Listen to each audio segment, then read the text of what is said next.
ఈ దేశంలో చట్టం న్యాయం ఉన్నాయి.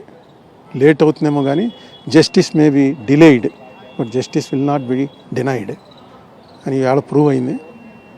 రేపు హైకోర్టులో స్టార్ట్ అవుతుంది. 6 నెలల్లోగా పూర్తి చేయాలన్నారు. తొందరగానే పూర్తి అవుతుంది. ఇది గవర్నమెంట్ ఆఫ్ ఆంధ్రప్రదేశ్, తెలంగాణ గవర్నమెంట్కి కూడా ఇప్పుడు లెటర్ రాస్తాను. గతంలో ఇలాగా మీ పబ్లిక్ ప్రాసిక్యూటర్ గారు ఏం మాట్లాడలేదు, ఇప్పుడు కరెక్ట్గా పంపించి చట్టం ఏదో అది చెప్పమానండి అని.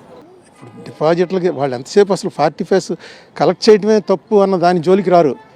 మేము తీసుకున్నాం ఇచ్చేసాం ఇంకేముంది క్రైము? అసలు కలెక్ట్ చేయడమే క్రైము. తర్వాత కోర్టు ఇంకోటి ఏమన్నారంటే మీరు ఇచ్చేసామన్నారు. ఎలా సరిపోతుంది? అది ఓపెన్గా ఒక డిక్లరేషన్ ఇవ్వాలి, మీరు ఒక అడ్వర్టైజ్మెంట్ ఇవ్వాలి, ఎవరన్నా ఉంటే అభ్యంతరాలు తెలియజేయండి అని.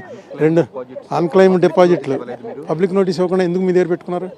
45Sని ఫాలో అవ్వకుండా ఆర్బీఐని అసలు పార్టీ చేయకుండా ఎలా చేశారు ఈ కేసు అని చాలా వ్యాలిడ్ క్వశ్చన్స్ మేము ఏమైతే వేయాలో మేము అసలు మాట్లాడవలసిన అవసరమే రాలే. అందరికీ వెనక్కి ఇచ్చేశారు అన్నదాన్ని ఎలా జస్టిఫై చేస్తారు?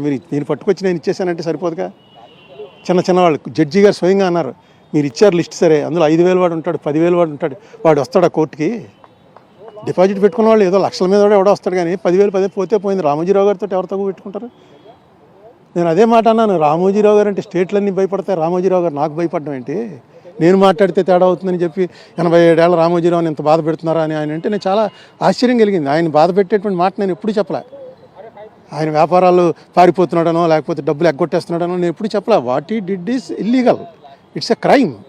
అదే మాట నేను ముందు నుంచి చెప్తున్నాను, ఈవేళ సుప్రీంకోర్టు నాతోటి పాక్షికంగా అంగీకరించి వెనక్కి పంపించింది. 2 ఏళ్ళు జైలు శిక్ష పడేటువంటి అవకాశం ఉంది. రెట్టింపు ఎంతైతే కలెక్ట్ చేశారో దానికి రెట్టింపు పెనాల్టీ కట్టాలి. అది యాక్ట్లో ఉంది.